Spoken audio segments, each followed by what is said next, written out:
Бишкек жылуулук борбору шаардын 60% жылуусу жана жылуулук энергиясы менен камсыздап келет. Учурда кыш камылгасы көрүлүп, жылуулук берүү агрегаттары от казандар оңдолууда.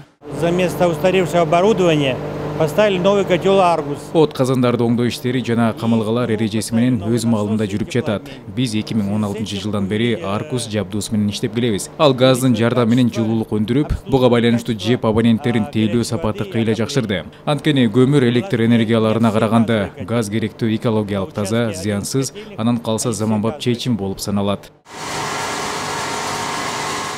Бүгүнкү күндө даярдык кызуу жүрүп атат. Биздин ишканада 66 от казаны бар. Ошолордон 32си газ менен, 22си угольный, 12си электр энергиясы менен жылытылат. Бүгүнкү күндө 66 от казандын ичинен 50 от казан даярдык көрүлдү.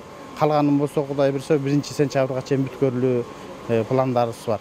Мурас орто конушунда быйыл курулган мектеп 1500 окуучуга эсептелип, быйыл 1-сентябрда ачылат. Жылда жылуулук менен камсыздалган мектептин жогунан балдарын кошуна айылда окуткан ата-энелер эми бардык шарттары бар мектептин курулгандыгына кубанычта. Бүгүн Кудай буйрса мынакей мэриядан, ошондой эле биздин акимчилик МТУ тараптан дагы жана Бишкек жылуулук энергиясынан дагы абдан мындай тыкыз байланышта болуп, татыктуу иш жүргүзүп атканда биз абдан кубанычтабыз.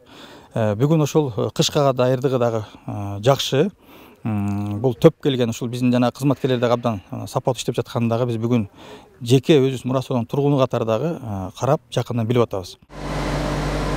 Ал эми соңку жылдары дүйнө экологторунун көңүл чордонунда болгон түтүн маселесин чечүү максатында Бишкек мэриясы түрк фирмасы менен сүйлөшүүлөрдү жүргүзүп, быйыл газ менен жылытуучу 16 агрегатты ишке киргизүү мерчемделген. Учурда иштеп жаткан жепте толугу менен чыпкалоо тутуму камсыздалган. Венера Смокеева, Батма Искандарова, Эсентур Абыкеев, Алато 24.